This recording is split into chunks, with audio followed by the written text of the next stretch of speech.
Good morning, everyone. On behalf of IQAC and Principal of Jesus and Mary College, I extend a very warm welcome to all our participants and our esteemed speaker for the day, Professor Chinmay Tumbe, for a discussion on a topic that is poignant and deserves our attention for the well-being and recovery of our fellow countrymen, the migrant laborers. I am looking forward to hearing the pragmatic views of our speaker on how to avert this human crisis. I would now like to request Dr. Amita Motwani, Senior Faculty, Commerce Department of G. St. Mary College, to welcome and introduce Dr. Chinmay Tumbe.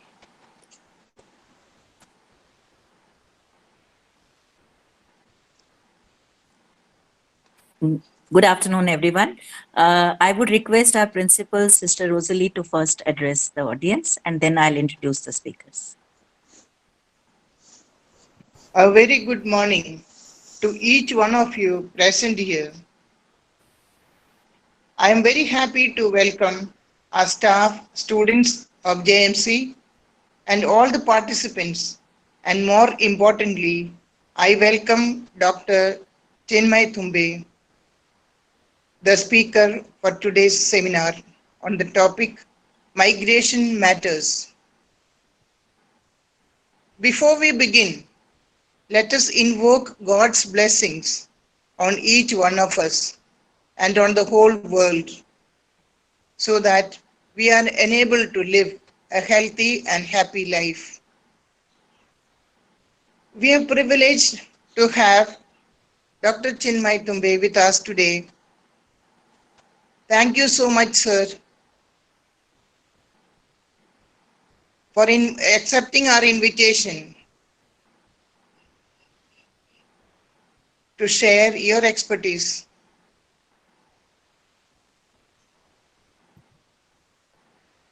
And on this important topic, I am sure your sharing will enlighten us and motivate us to reach out to those who deserve our attention.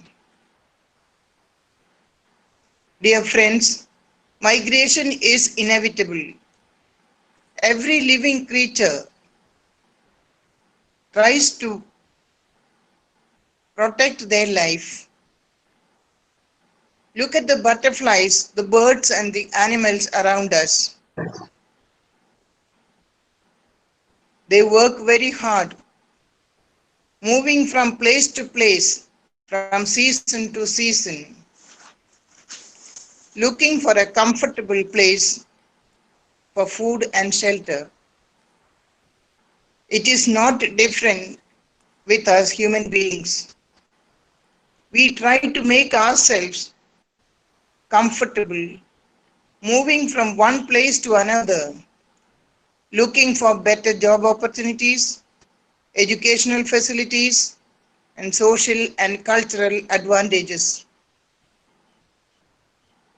We move within our own country and outside. Due to industrialization in the recent past, this movement has increased. We call this as urbanization. People move from villages to cities, from less developed areas to more developed ones. During the COVID-19 and the lockdown, we hear about the people moving desperately towards the place of their origin. It is again to preserve their life from the uncertainties and the threat to life itself. Every person has the right to live, including food and shelter. We human beings are restless, trying to make ourselves more and more comfortable, looking for physical, emotional, social, and spiritual well-being. We long for peace within us and in our surroundings. So now, let us support each other and all those who deserve our care and concern the most. I congratulate and thank Dr. Alka Marwa, Dr. Amida Motwani, Dr. Renu Gupta, Dr. Naveen Thomas, Dr. Monica Chatabra, and all others who helped to organize this seminar. Thank you so much and God bless you all.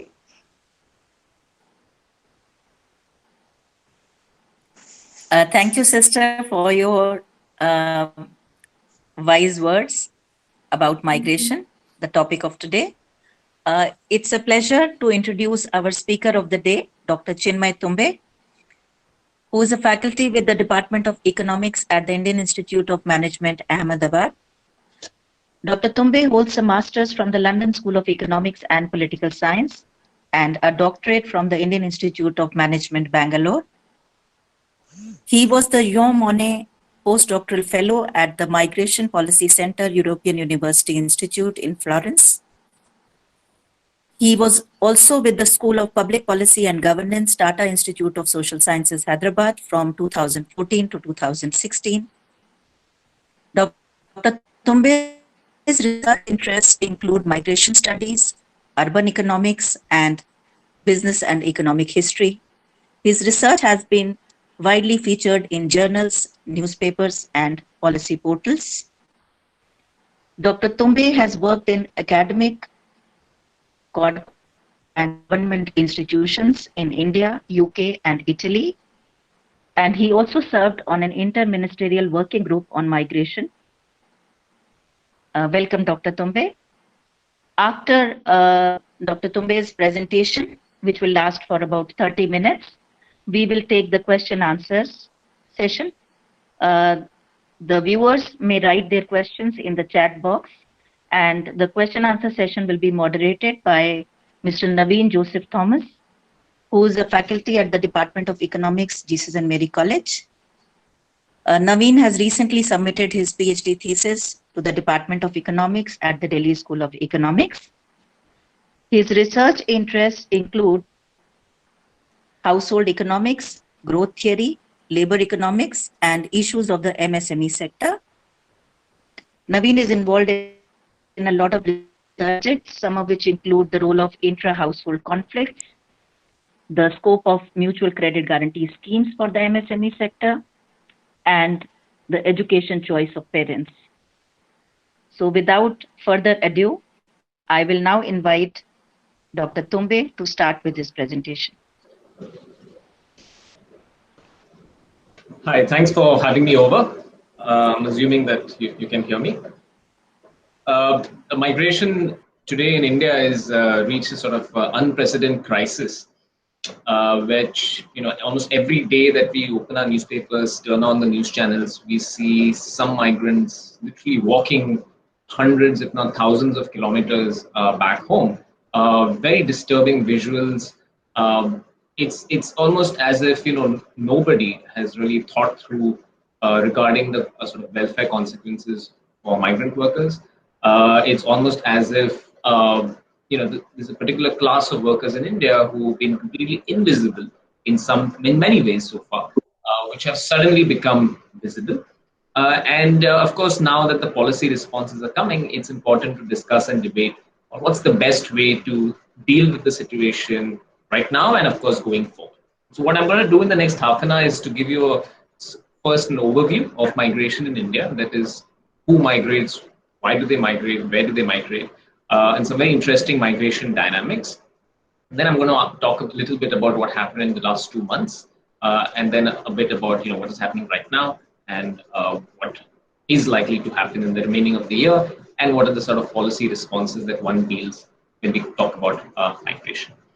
Now, in India, the first thing I want to sort of convey is migration in both scale and scope is not new.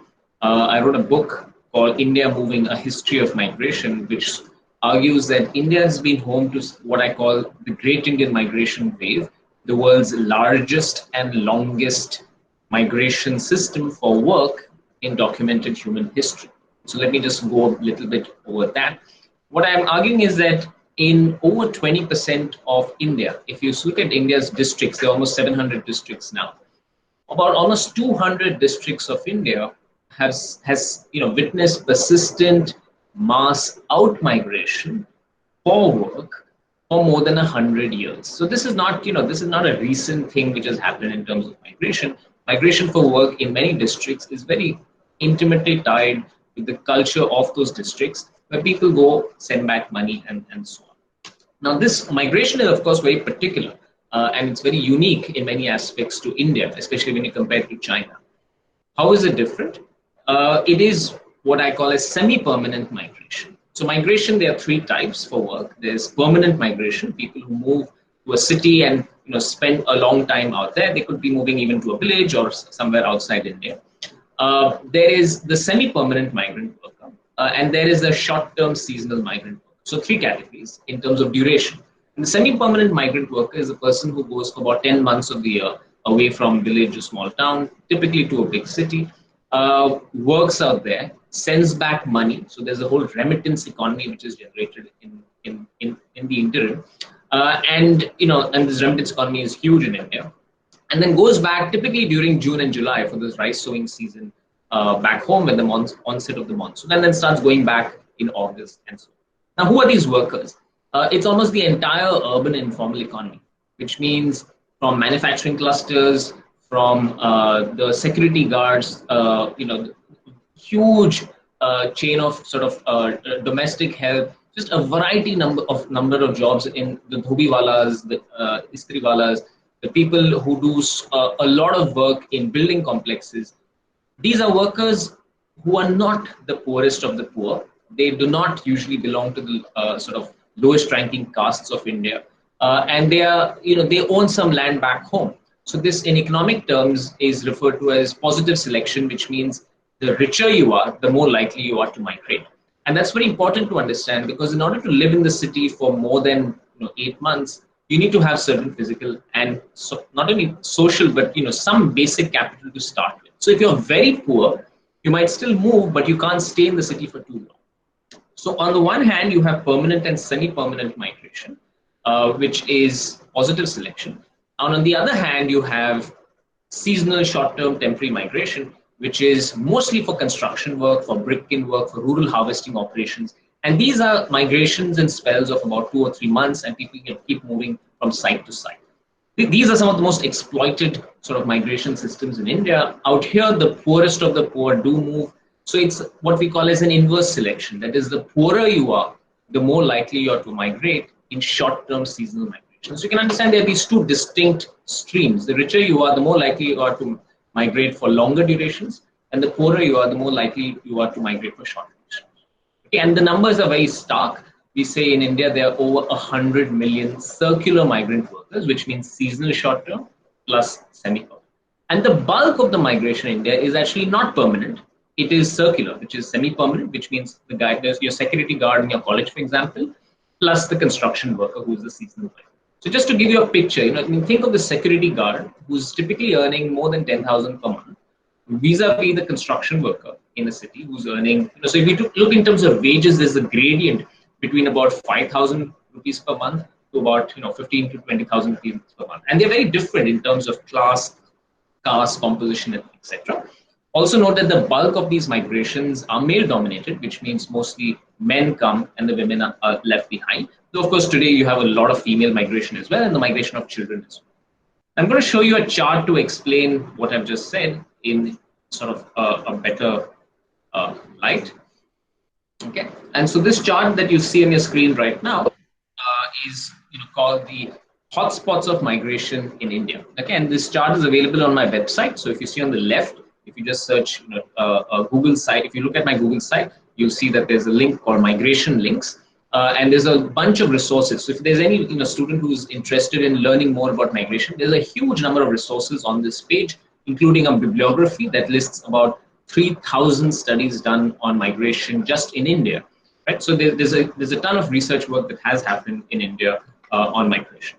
Now, what this map shows you, is a very interesting geography of migration in India. And all the red spots are the hotspots of what I call as, mostly semi-permanent out-migration. And you'll see that, the first thing to note is that in India, it's not just the poorest parts of India, typically associated with Bihar, UP, and so on, which move out, but also some of the richest parts of India. For example, you look at the west coast of India, south of Mumbai, all the way to Kanyakumari. The west coast, basically on one side of the Western Ghats, is actually one of the richest parts of India. And yet it has out-migration rates comparable to what you see in Bihar and so on.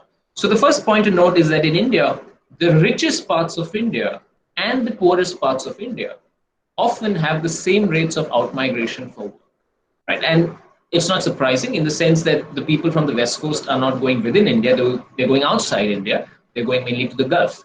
So if you look at Kerala down in the south, it has the same out-migration rates as Bihar, but they're basically going to the Gulf and earning much higher wages. In fact, the Keralites are now no longer doing the sort of low-end jobs, and so you have the case that Biharis and many other North Indians are moving to Kerala to work there. So Kerala is a very interesting state because you have millions of Keralites working outside, and then you have now over 2 million North Indians who work in Kerala itself. So it's a state of massive out-migration, also massive in-migration, because new jobs have opened up, right? And so that's important to understand how jobs are created. A lot of these jobs happen through community networks. You have a person you have a relative in some city who's working, the person tells you to come over, and so you go. This map will also show you these circles, these 4 circles that are there, which are mostly in central India.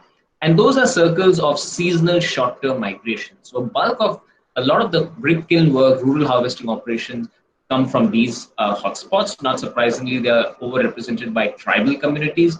And so these groups sort of, migrate in very large numbers. You'll see this part also out here in the Himalayan economy, that is Uttarakhand, Himachal. If you're in Delhi, a huge part of the informal economy, labor comes from Uttarakhand. There's also Rajasthan, which sends a lot of people to Delhi, Surat, Mumbai, and so on. And the main destinations, of course, are the large cities like Delhi, Mumbai, Surat, Pune. In the south, it's Bangalore, and so on.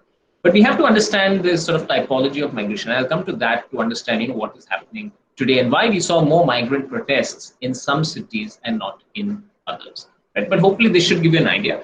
Now, this map, believe it or not, has been like this mostly for more than 100 years, which means if I showed you this data comes from 2007-8 National Sample Survey, but if I showed you this map for about 100 years back, you'd be surprised to know that the same districts would appear even then. So Kerala was a high out-migration state, many districts even back then, and so is coastal Orissa. A lot of people used to go to Burma to work there. You remember this famous song called Mere Piya Gaye Rangoon, which was sung in the late 1940s, reflects a particular time when Indians used to go to Burma in large numbers, just like today Indians tend to go to the Persian Gulf in large numbers.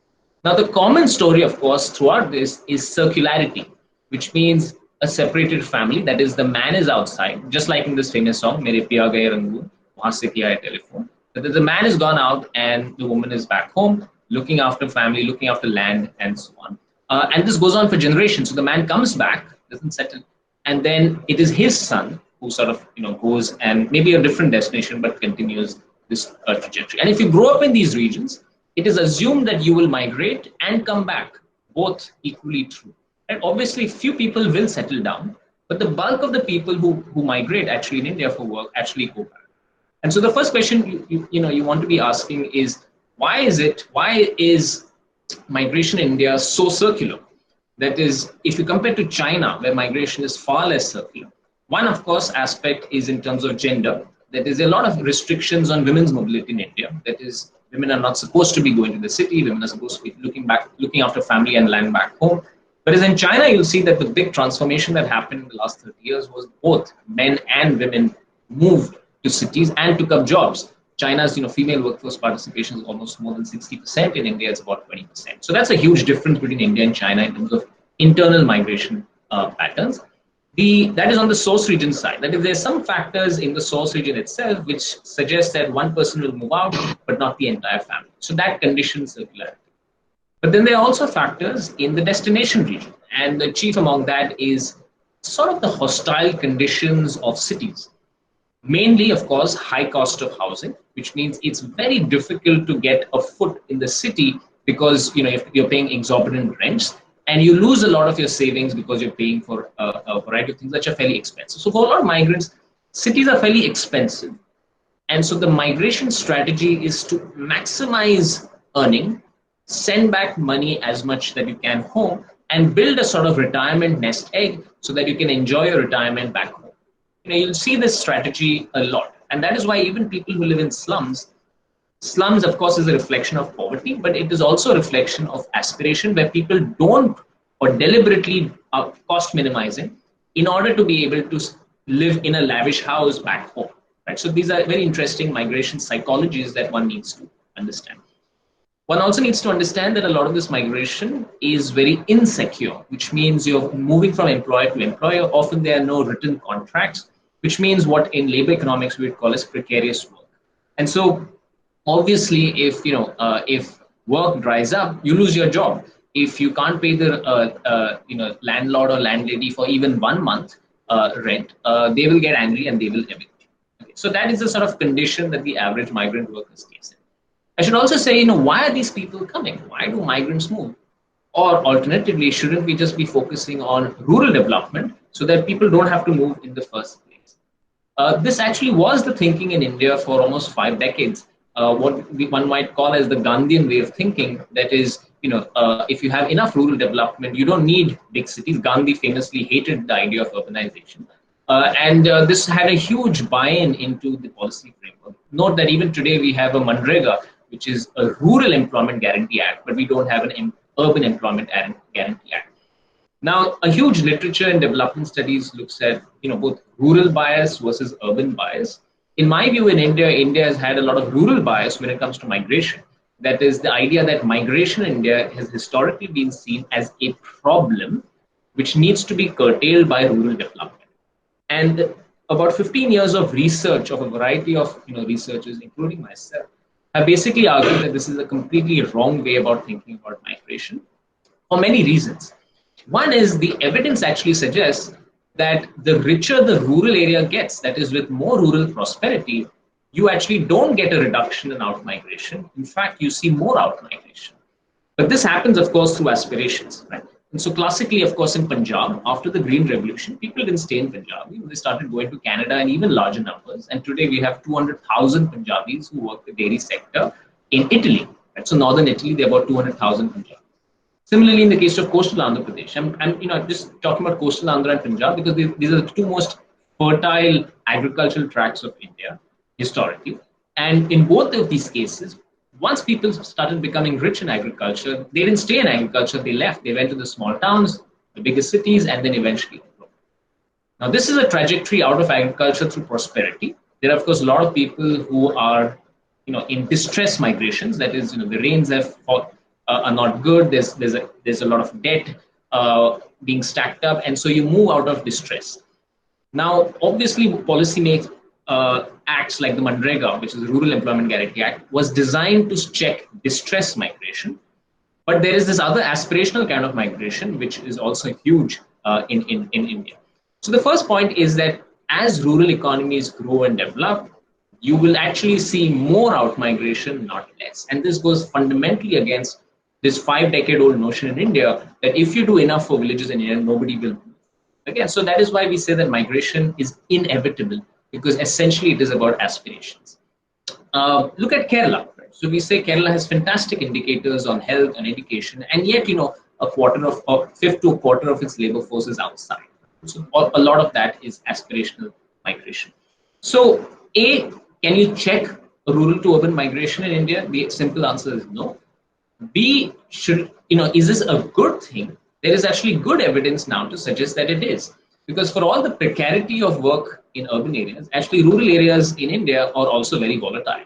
It is heavily climate-based. And in some areas, there are repeated floods, natural disasters like cyclones, which means that actually the city, despite all its volatility, is seen to be much more secure than rural livelihood options. There is a third Ambedkarite notion on migration. So you have the Gandhian notion of staying back in the village. Urbanization is bad, but Ambedkar was a complete pro-urbanization, pro-rural to urban migration, And his own life is a classic example of that. And for Ambedkar, of course, the argument was that migration is the ultimate form of resisting caste oppression in rural India. It's not that caste, of course, disappears in urban India, but it is of a very different kind. And in Ambedkar's view, rural to urban migration was the greatest thing to sort of break down the caste system of it. So different opposing views in India across many decades on should there be rural to urban migration, how much, should it be checked, should it be facilitated, and so on. And today the policy discourse, thankfully, in my view, has moved away from a Gandhian view to a more of an Ambedkarite view of facilitating safe migration. It is not trying to promote migration, but it's arguing that migration being inevitable, what can one do for migrant work? Now, this is just a brief backdrop. Let me get back to the current day sort of crisis. Now, on March 24th, a lockdown was announced, which basically froze up the entire Indian state, especially transport connections. And a lot of people were wondering, why are so many migrant workers desperate to go back? What if the government just provides all the food, support, etc.? Why can't these migrants just stay back? And what we saw was, this massive drama which played out in a variety of states for the next 1 month, where state governments were forced to basically feed the migrant workers in camps. Now, what we got in the midst of that was a migrant crisis because people started walking back home. And one has to understand why they started walking back home. It's again because of the generally hostile conditions in cities of work and housing. So if you can't pay the rent, note there was a rental waiver option introduced by the government 5 days after the lockdown, but nobody really paid attention to that. And so immediately people were asked to leave. So it's not that they had a choice to stay. The landlords and landladies basically said, sorry, if you're not going to pay, you can't stay out here. That means you're on the road. Right? So a lot of people were simply forced to go out. So either they sleep on the roads or they head back to their villages. The other, of course, is that you lose your job because a lot of this is daily wage work. A lot of this is not on written contracts. It's on verbal contracts. And so the employer says that, there's no production happening for the next 1 or 2 months. I don't think I'm going to employ you. Again, the employer should have paid wages for at least 1 month. I would argue for at least 2 months. But in many cases, it did not happen. Could the government have anticipated this? Obviously, yes, because we know the numbers. There are more than 100 million circular migrant workers. So unfortunately, in this particular case, I do think the government should have definitely considered the view of what would happen to migration before the lockdown. Let me also, talk about the decisions around the lockdown. Should migrant workers of India have been sent back home before the lockdown was announced, or would that spread the disease in this particular case to larger parts? And so this is a classic public policy question. What do you do? And these are very hard choices the policymaker has to make because both ways you're damned in the sense that, suppose migrant workers had gone back and suppose the disease infection rate was very high, basically what your policy would have done would be to spread the disease throughout India. On the other hand, if, as the government did, a strict lockdown was enforced, you would find this massive migration crisis. So it's obviously a caught between the devil and the deep sea. But I do think a more rational reasoning would have eventually come about to this idea of letting migrant workers of India go back home before the lockdown was announced. And let me argue why. First, there was a lot of uncertainty in March about how long the lockdown will last for. You'll realize the first arguments were, April 15th, and then 1 week later, there was a rumor that it's going to be extended. The government squashed the rumor saying, no, it is going to be April 15th. And then after that, of course, different states started saying, no, we want more lockdown. And so then the government yielded, and then it was sort of extended. Now, what this does is create even more anxiety among migrant workers. So the first lesson is when you're uncertain about how long the lockdown is going to last, it makes more sense to actually let migrants go back. The second part is that in March, the infection rates of the disease were very low. Right? So which means the probability of migrants going back with any disease was almost nil. The government, in fact, gave a number saying 1/3 of the migrants could be infected to the Supreme Court. Obviously, this was wrong, as the data now suggests. And in fact, now what we've come to a situation is that migrant workers have to go back home because of the crisis that's been played out at a time when infection rates are much higher. So which means what we're doing now is, of course, that workers are going back home. Arguably, if the original argument was not to spread the disease, that argument still holds at a much higher infection rate. The third argument for why migrant workers should have gone back home back then was a very simple economic case. That is, after the lockdown, you need migrant workers to reopen the economy. And right now, what's going to happen is that as the lockdown eases, migrant workers are going back, which means now we're going to have a massive labor shortage in cities, where arguably, if migrant workers had gone back that time, they would have come back because they would have got enough time of rest, healing, and be able to start working again. So there are, I think, three solid reasons why migrant workers should have been allowed to go back. Just as Indian government actually, reached out to stranded international travelers in the weeks before the lockdown. Right? So this is one way to look at a very tough policy question of should migrant workers have been allowed to go back home or not. Of course, one can argue that this is hindsight bias, but for a lot of us working on ground, we knew that there's going to be a crisis simply because the numbers are so large. And because for the migrant, the city is the sign of economic security, but the village is the sign of social security, which means if the city is not going to give you the economic security, which means your job is gone, your wage is not there, you're going to have instant flight. You're going to go back to the village because the village offers you social security of two kinds. That is, one is the family support system, but also in terms of public welfare support, in terms of subsidized ration, etc., which is very important. Right? So between economic security in the city and social security in the village, most migrants, once they found out that there's no economic security, once you're almost brought down to hand-to-mouth existence, of flight behavior towards social security.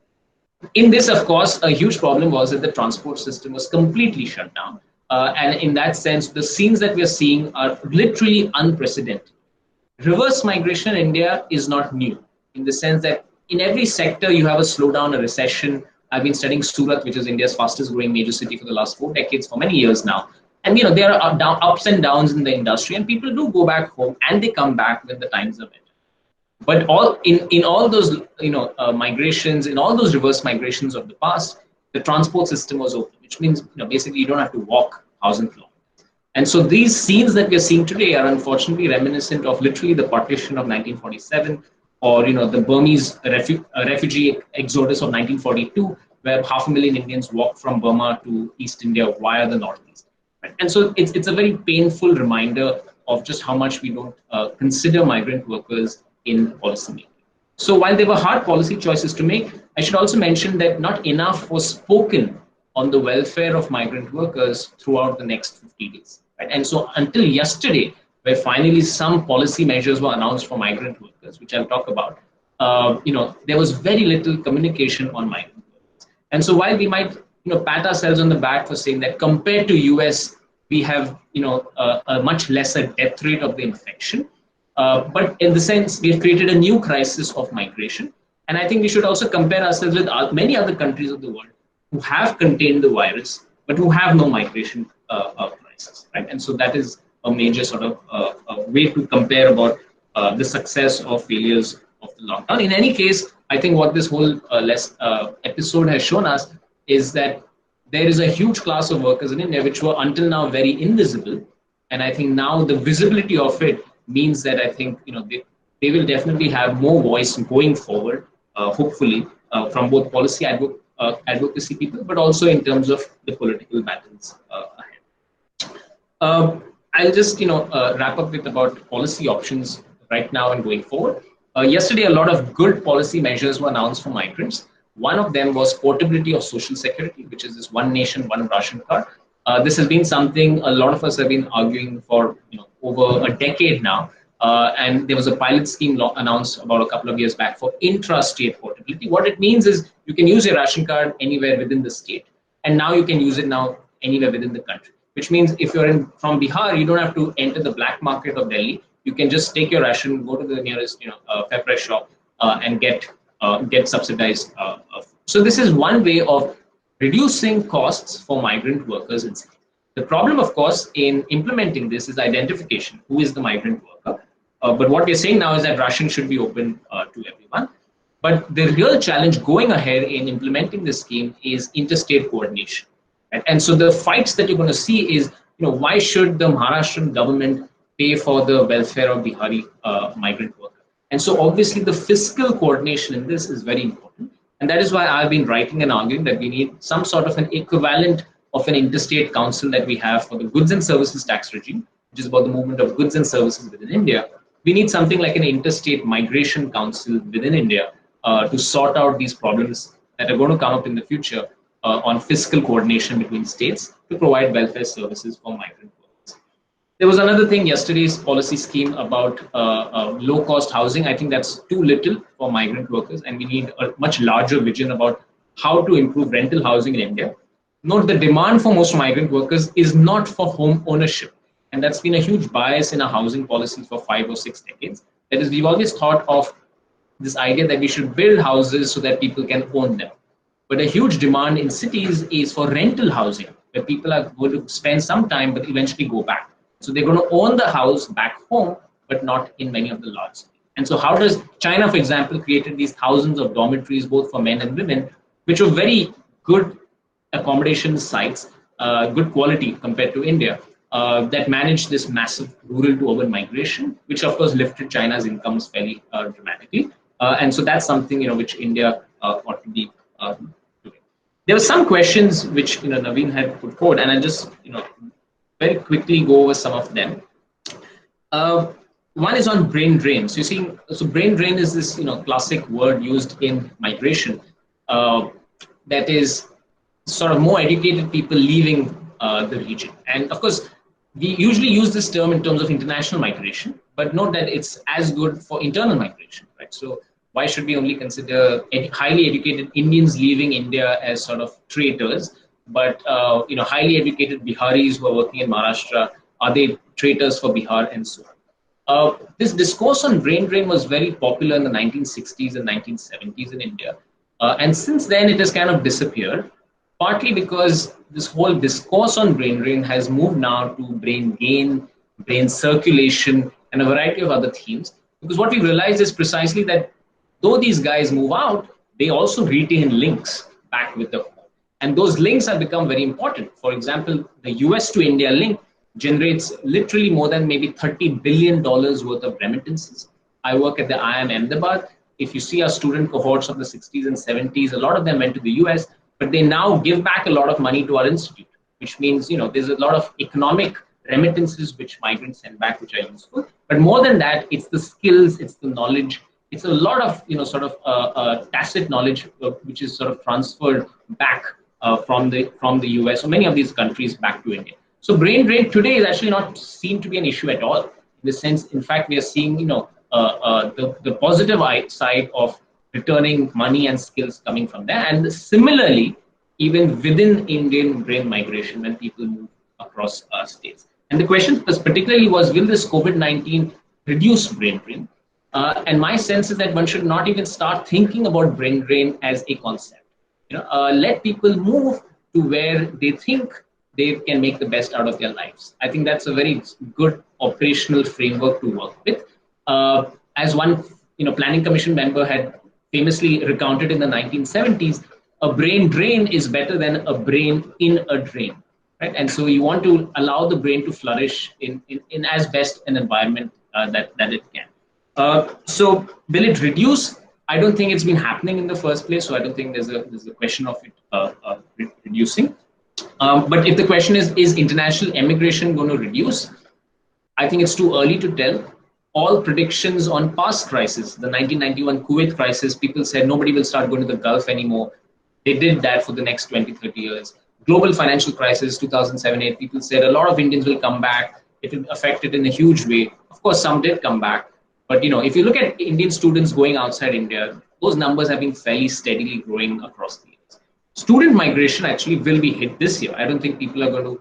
People might defer going to study abroad maybe this year because of the conditions, but I think it will resume once this pandemic has subsided a bit. There's one question on international migration blockade impacting host countries. Definitely, the economies of the world are massively hit.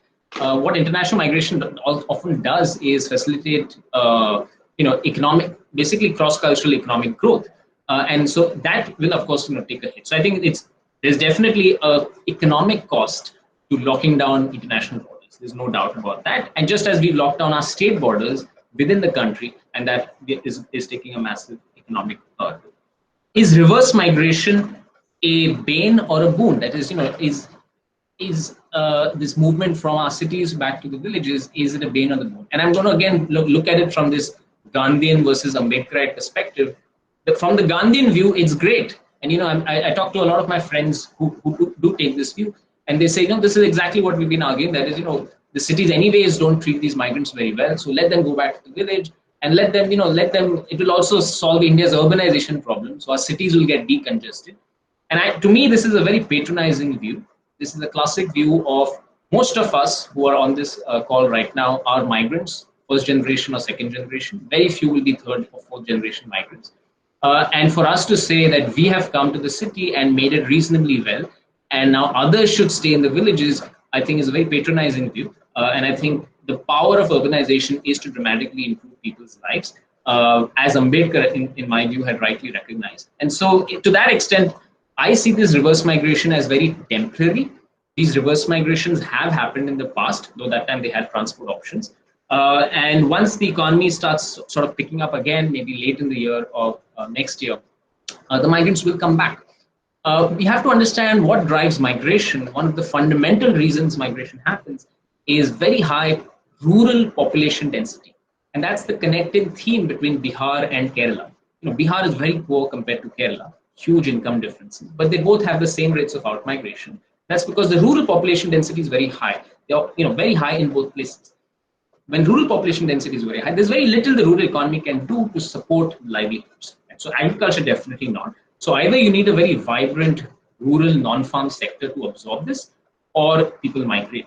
And so the options there for India are that, because of this fundamental fact that we're a dense rural country, people are still going to move to cities. So reverse migration, in my view, is not really a boon or a bane. In the sense, I see it's temporary, and people will come back. Of course, a lot of people are shocked. Some people would have made up their minds that they're never going to come back. But surely and surely, what we're going to see is wages are going to start rising in cities, because it's going to reflect the labor shortage. And the hike in wages is going to eventually get the workers back, because they can see that they're going to earn much more than previously. Whether the Manrega role will increase, decrease, I think Manrega is a fantastic act. When it was passed in a decade ago, more than a decade ago, a lot of people criticized, even the current government criticized Manrega thoroughly in the first half of its sort of tenure. But today we see what it does.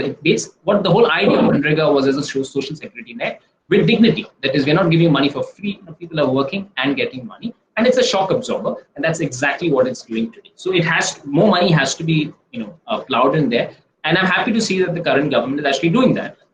In its policy announcements, despite its stated aversion to the program. Will its scope widen? I doubt that. I don't think the reverse migration is so permanent that it will widen. This question on labor laws, should they be amended or not? There are some labor laws which, in my view, are non-negotiable. You cannot, around the world on minimum wages, the debate is on how high the minimum wages should be. Should it be, very high or very low or in between, or, those are the questions. But nobody in the world dismisses the existence of minimum wages, right? So you can argue about whether this is the correct level or not, or whether there are too many codes or not. But nobody is saying, get away with minimum wages. So what the UP government did on minimum wages is, needs to be criticized, because some labor laws are non-negotiable. There is a mess in our labor laws, and one should also acknowledge that. It's too cumbersome. The compliance rates are very high, and especially these size cutoffs imply that a lot of firms are artificially small, precisely because there are just too many needless bureaucratic interventions that are required. And so, to the extent that we can make our labor laws less cumbersome, more easy, more friendly, I think that's the way to go, rather than just one finally dismissing laws in order to move investment. Will this lead to a paradigm shift for research and policy towards footloose migrants? The first major paradigm shift has already happened by the announcement yesterday of portable social security. I think that's a fantastic thing. It was long in the cards, and the government should be praised for actually enacting it. A lot of operational challenges, but I think in principle it is fantastic. And so hopefully those operational challenges will be smoothened out soon. I think I think the paradigm shift really is the attention that will now be given to migration.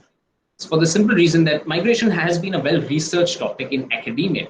As I mentioned, this website of mine has a bibliography with over 3,000 studies in the English language on Indian migration. So this is not a less researched topic, but it has never got the policy attention, right? And it's almost been a policy blind spot. For the simple reason that migrant workers in India have no political voice. Why should, it's not a political constituency. The Bihari worker in Delhi typically does not vote in the Delhi elections, typically is voted back in Bihar for the elections in Bihar. And so in that sense, if you don't have political bargaining power, you cannot get your demands across. I think what this crisis has done is to, for the first time, make invisible migrant workers visible. And I think that will also reflect in higher bargaining power when it comes to policy making going forward. So I'll stop here and I'll be happy to take questions if you have it. Thank you. Thank you, Chinmay, for this wonderful session. I think it took a disaster like COVID-19 to bring the plight of migrant workers to light, and that's unfortunate in a sense. But I think we'll move on to the most interesting part of any discussion, that is the question answer session. You've done an excellent job of tying up most of the questions that were coming along the way, but I'll try and sort of paraphrase a couple of questions that have been coming to us. First question is by Vanshika Jain.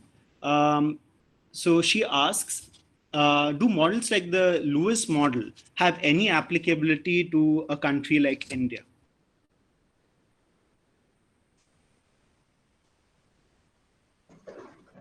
Yeah, so for those who don't know, the Lewis model refers to Arthur Lewis, the first, probably, person who won a Nobel Prize in economics, a very famous model in economics. Does it have applicability in India? I would say, if the idea is to understand the dual economy, the people moving out from one, the sort of more backward economy to the more modern economy, and wages as an equilibrating mechanism between them, we do see some evidence of that, right? But I think here's what the Lewisian model is not fully applicable to India, because in the Lewisian model, what happens is people move from agriculture to non-agriculture, typically from village to city. And what happens is the wages, because there's a shortage of labor in villages, the wages rise up in villages and the wages sort of are pinned down in cities. And so that wage equalization tends to take place. The twist in the Indian story is that migration is not permanent.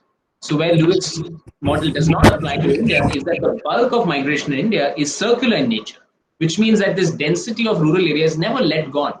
So this whole idea of surplus labor in India remains surplus to some extent, because people go, but they also come back.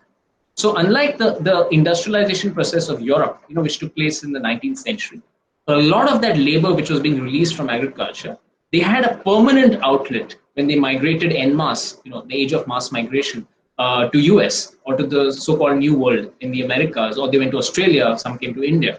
So a lot of countries in Europe got that labor migration outlet where people moved out from agriculture permanently into new places. And both, England, English, German, Italian agriculture prospered because there was less labor, less surplus labor. And the countries which are getting that labor also prospered. In India, that's not happening. So we have surplus labor, some of it goes away for some part of their lifetime. They come back and then their children are going back. So the rural sort of density is still very high. So I don't think in that sense, the Lewis model, it's applicable in terms of arguing that wage differentials drive migration. That's absolutely correct. But many of the implications don't apply to India because of India's unique nature of migration, which is highly circular in nature. Okay, so I'll move to the next question. The next question is on how urban planning should be relooked to accommodate for a more systematic process of migration and to alleviate the problems of the migrant labor. Yeah, I'll just, a bit of history is in order. This idea of epidemic, of migration, of housing is not new. We've had worse pandemics in the past, like the plague, like the influenza, cholera epidemics of, in this late 19th century period. I'll take the plague as a starting point. Plague hit Bombay in 1896, huge concern out there. And the starting point was, congested housing, let's do something. Same concerns, how can we give a better deal to people? And they set up the Bombay Improvement Trust. And what did it do? It basically demolished a lot of the sort of slum-like areas and so on. But as a result, there was more displacement. So these people didn't go back. They got actually worse housing in these so-called sort of well-intentioned projects of that time. And eventually the Bombay Improvement Trust was wound up. So what might start as a benevolent action might actually end up hurting more people and making things, even worse. So one has to be cautious about that. I think in general, the policy stance on slums, for example, if you look at housing for migrants, is on slum upgradation rather than displacement. And I think that should generally be the policy focus. Slum upgradation, I think, works much better. To the extent, what can be done for migrants in this at the city end, making migrants feel that they have a stake in the city is a huge part of the story, right? Because most migrant workers' relation to the city is very transactional. I'm coming here for a wage and I'm not going to settle here. Eventually my life is back home.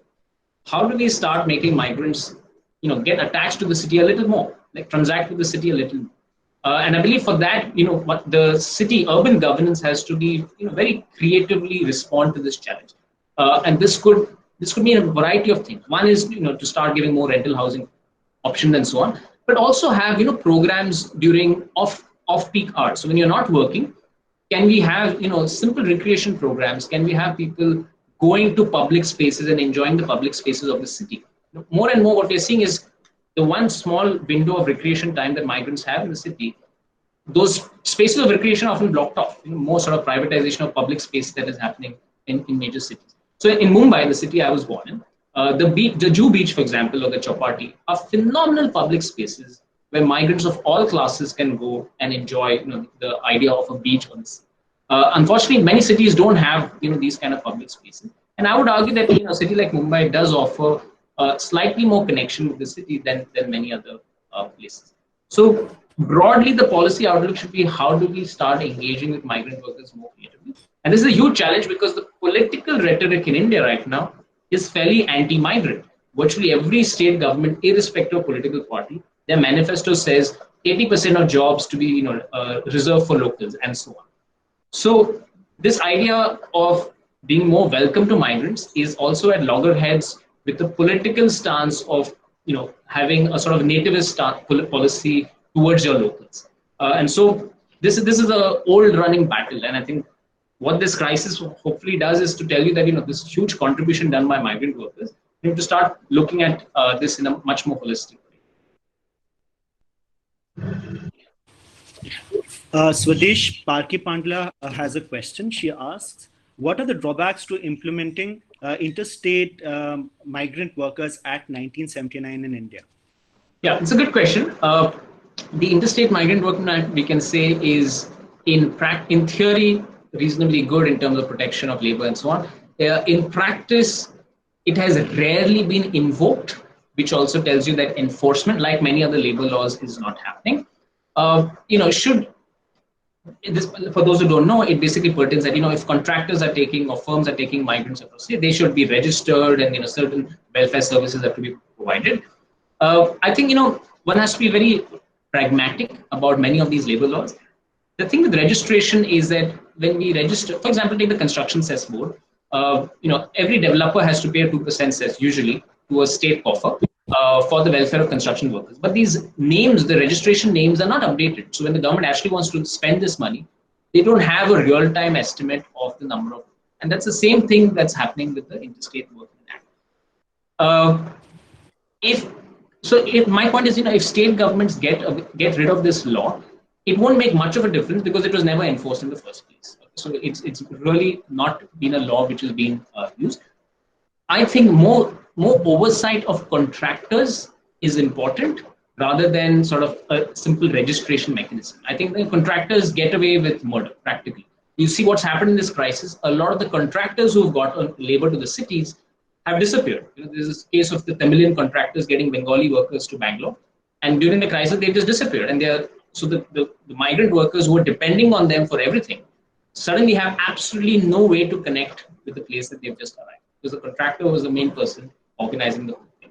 So who who looks at the contractors? So that is the part, I think, which needs to be focused more. That is what the Interstate Migrant Workmen Act tried to do, but unfortunately has failed. I'm against a general registration mechanism. I think it becomes very bureaucratic. The fact that every time a migrant moves from one place to, it's almost like a visa system that we would create within our country, and I don't think that makes sense.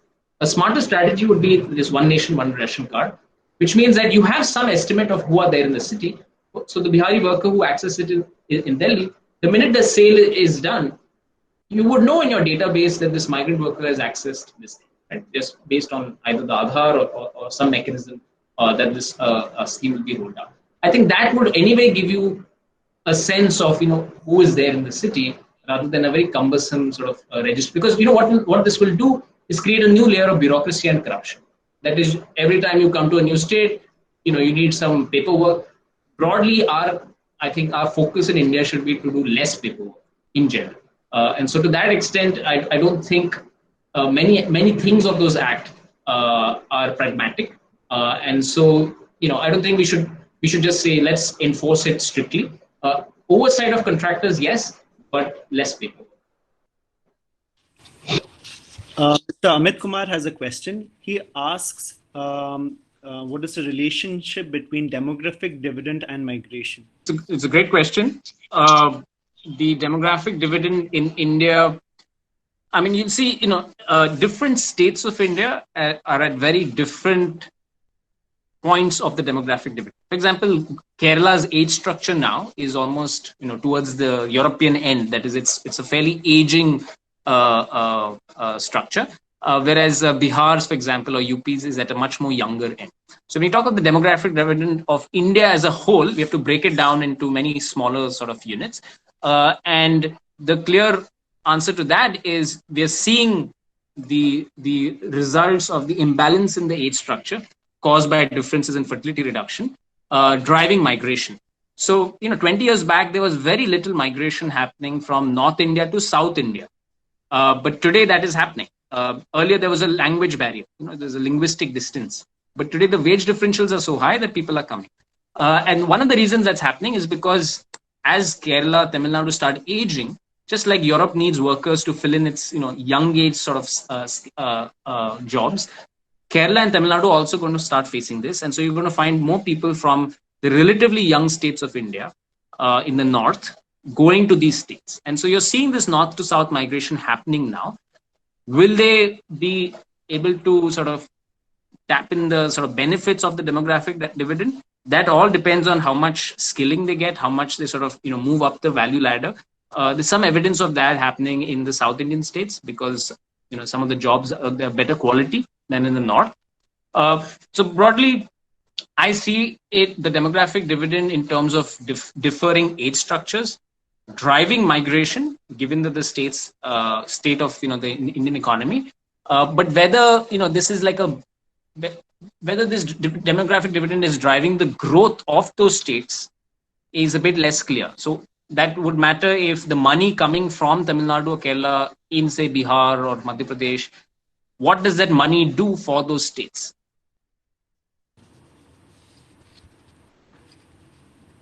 And that's a big question. Some states have not. So, the bottom line. How does one channelize remittances? Because migration is going to happen. I mean, this people saying, so many people have gone back to UP, Bihar, and they'll never come back. You have to understand it's a temporary phenomenon. They have been migrating. In the case of Bihar, in my book, I've shown that there are some districts in Bihar with a migration history of more than 200, 300 years. It is not going to stop because of COVID-19. There have been pandemics in the past, which has also seen reverse migration, like the plague. People have come back because the basic wage differential is so high that, and the basic pressure to move out is so high that you're going to see these migrations resuming in no time. Having said that, this year there is a massive labor shortage and it will take more time because the migrant workers were not treated well and they're going back now instead of, maybe if they'd gone back 2 months earlier. And so they're going to take more time to come back in that sense. So yes, this year one might get a sense that, this is a permanent story. But in my sense, this India's circular migration story will resume at some point. Okay, so there's another question by Ms. Anuja Sharma. She asks, as a policy commitment, would it make sense to account for the contribution of migrant labor, probably in the form of a satellite accounting system? It's a very good point. A lot of us who've been trying to do this find it very difficult. So there's scope for research if you can make a nice way to. Typically, the method of finding contribution is just to look at sectoral value added. So you look at the GDP of India and you look at the different sectors and you basically say what percentage of the workforce is migrant, attribute a value added per migrant worker, and then you get some estimate. And most people have found between 10 to 20% of GDP can be attributed to a pure contribution of migrant workers. Using my senses, I think what you're saying is using satellite data on maybe settlements could be interesting. No. In terms of satellite accounting, like we have. Oh, sorry. Yes, a bit like also like what we have the gender budgeting and so on. It could be, but I don't. I think, it would be very creative, but I do think this could be this. Maybe this should not be the main focus of the government because it's a very tough exercise to do. And we should also know that the migration data in this country is not great, and it's not very timely. So it'll be very tough to actually do this. What the government can do is just basically make data more accessible for researchers, and then researchers can maybe estimate this. Just give you an example: Census 2011 data. 2011 data on census, the migration tables were released about 6 months back in 2019, right? So for 8 years, so we are understanding India's migration of 2011 in 2019. So some of these things are really inexcusable. Why can't we just have a real-time migration? For example, the railways data. The railways data is phenomenal to understand migration, and the economic survey of 2016-17 actually used this to try and understand some. Why can't the government make some of this data accessible so that researchers can better track migration cycles, seasons, and it would also help the industries to understand which are the days of weeks, months where migrant workers are going back more, and sort of have a better understanding of the migrant economy. So I think making data on migration more timely and more transparent, I would argue it would probably make more sense than starting a different accounting thing. Another question is by Mr. Anil Singh, and this has been another a fairly common question even when we had elicited questions earlier. And this is on whether decentralization of policymaking is a solution to the plight of migrant workers. Decentralization of policymaking. It's of course it's a big question. I wouldn't know exactly how to answer that in the sense. Again, I would take it a state-to-state story. What decentralization can do will arguably have a better handle on migration at the source or the village level. See, a lot of villages also, one of the things this crisis has shown is that even villages didn't really know how many migrants go out. You would think that at a village level, people would have some idea, but villages are also fairly large now in India. Many villages are more than 2,000, 3,000, some are more than 5,000 or 10,000 people, and so it's difficult to keep track. So with more decentralization, maybe at the source end, one will have a better idea of migration and how to better tackle some of these challenges. But beyond that, go on decentralization in principle, rather than it doing anything specific for migration. So maybe there'll be something good that comes from migration, but I think there are just general benefits of decentralization in terms of autonomy, in terms of bureaucratic functioning, which I think is good in its own right.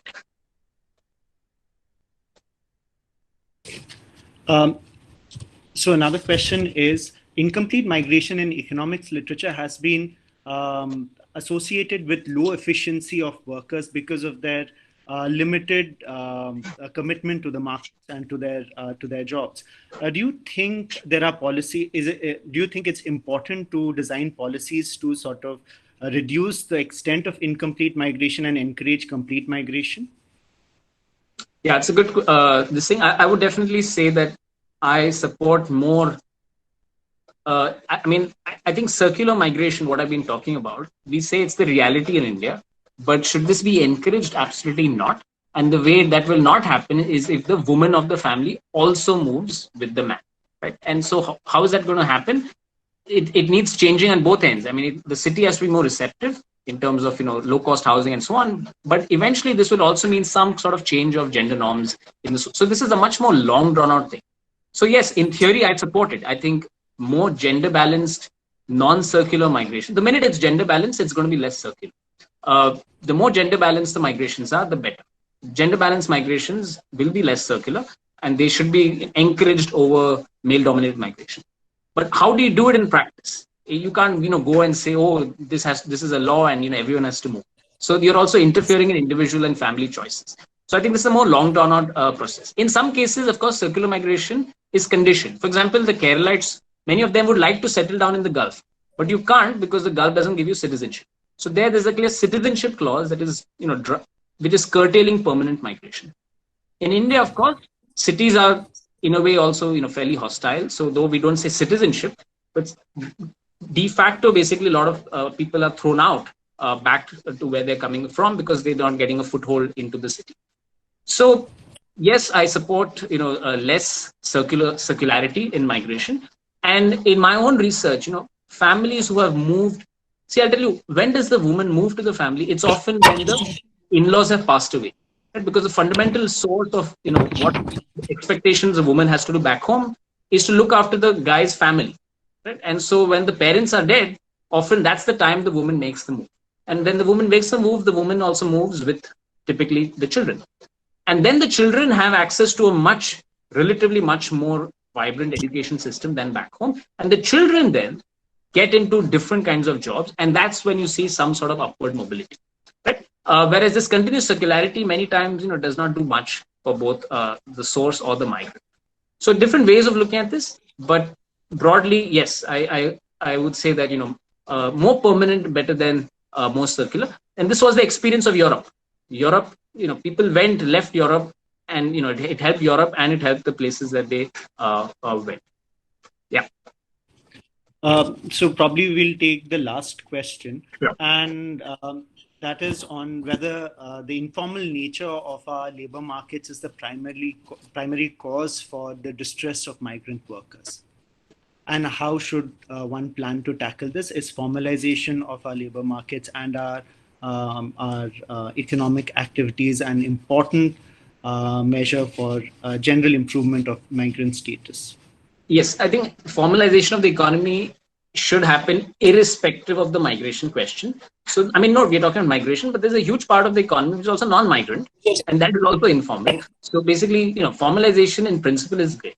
I should, however, add that, when we say informal labor and so on, we tend to focus on the preference of employers. That is, they like to be informal so that they can evade taxes, they can evade all these laws and so on. I will also argue that, migrants themselves sometimes prefer informality, right? So if you're not bound by fixed contracts and so on, you can go back home anytime, right? And so a lot of migrants in my research say, we don't mind living like this because it gives us also flexibility of, to hell with the employee, we can go to another employer. We are not also bound by some contracts. So this works on both ends. I think typically the discourse on informal labor looks at the employer as the villain, right? But often the preference for informality in India, I mean, look at us, the huge class of middle class, people in India who employ domestic labor. How much of domestic labor? Absolutely not, right? I mean, it is completely informal contract making in nature, right? And well, as per the law, that is also informality. So if you're really concerned about formalization, we should practice what we preach and should start at our own houses. Domestic labor should be formalized, which means you should, if the domestic help is not coming for a few days of the month, would we cut down wages for those few days? I believe most households in India would, right? But in formalization systems, you would not. You would also ensure that there's some sort of a PPF account for the worker and so on. So these are the sort of huge gamut of issues that that come to mind. And so while it is easy to blame employers, we should realize that we ourselves are employers in many ways, and we also benefit a lot from informality.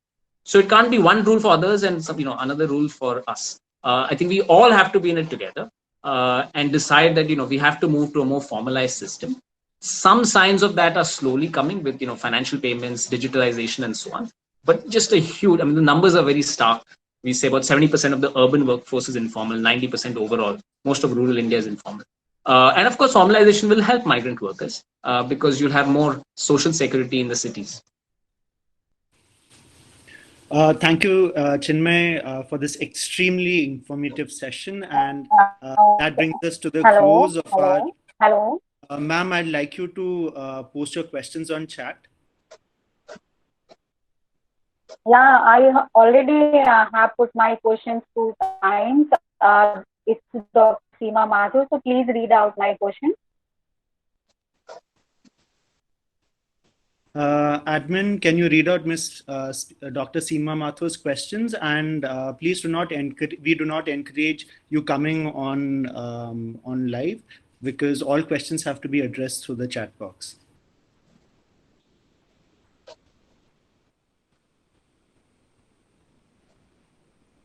All right, so are we done? Okay, so I think I'll read out Seema's question. She's asking, what will you say on discriminatory character of states towards migrant laborers and corporates in terms of announcing stimulus package or bailout package and just rupees 500 for migrant women? So that's the question. Yeah,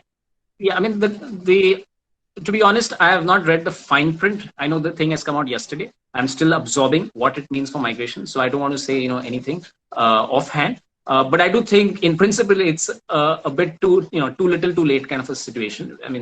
The fact that migrant workers were not mentioned in any of the speeches on March 24th or April 14th, and now after 2 months of a crisis, one fine day you wake up and say, oh, there's a crisis and we have to do something.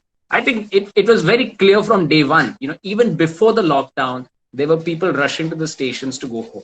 I think this whole thing, at least for those who work with us on migration, it's been very stark because we've been seeing it happening on a real-time basis.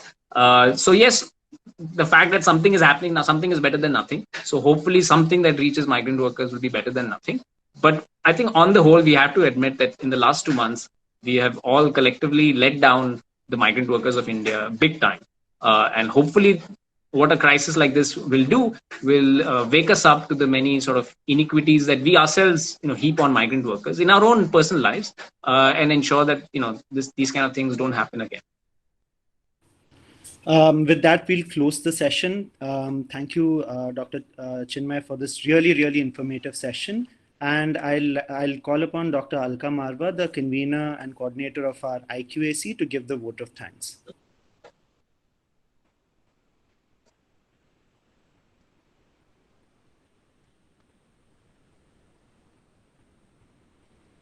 Dr. Marwa, your voice is on mute. All right. Sorry. Am I audible now? Yes. Thank you, Naveen. Once again, on behalf of IQAC and Principal, G.S. Mary College, I would like to extend my heartfelt thanks to Dr. Chinmay Tumbe for an insightful presentation on the human crisis being faced by the migrant workers in India due to the dire circumstances caused by the pandemic. I must add that it was presented with a sensitive blend of statistical facts and humanistic approach towards this unprecedented problem. And I'm sure that our audience would have been much appreciative of today's poignant and thought-provoking session. I would also like to thank Mr. Naveen Thomas for hosting and moderating a very interactive question-answer session and for being an integral part of this webinar from its inception. Now I have the pleasant task of thanking my colleagues for doing a fabulous job of organizing this webinar under the able guidance of Dr. Amita Motwani, convener of JMC Webinar Committee. Thanks are due to Dr. Renu Gupta, Ms. Charu Serene, and Ms. Megha Jacob for looking after the registration process. Thanks to Dr. Alka Sehgal, Dr. Shruti Tohan, and Dr. Shikha Singh for their creative inputs in designing the poster and the certificates. Thank you, Dr. Vibha Mathur and Ms. Monica Chabra for effectively communicating the webinar link to each and every participant who had registered themselves. Thanks to Ms. Vrinda Moda and Mr. Gaurav Verma for supervising the live streaming of the webinar on YouTube. Also thanks to Ms. Priyanka Marwaha for communicating with the YouTube participants. Thanks to the publicity team comprising Dr. Reena Marwaha and Ms. Saloni for spreading the word for the event. We have received an overwhelming response to the webinar. A big thank you to Dr. Sunita Kayastha for her overall support and guidance. A heartfelt gratitude to our principal, Dr. Sister Rosalie, for constantly motivating us and supporting us to organize such webinars and achieve heights in academic excellence. In the end, I would like to extend my appreciation to all of you for being such a wonderful audience. Please join us for our next webinar on 17th May on employability and recovery in a post-COVID-19 world on the same platform. Thank you. Stay safe and stay healthy.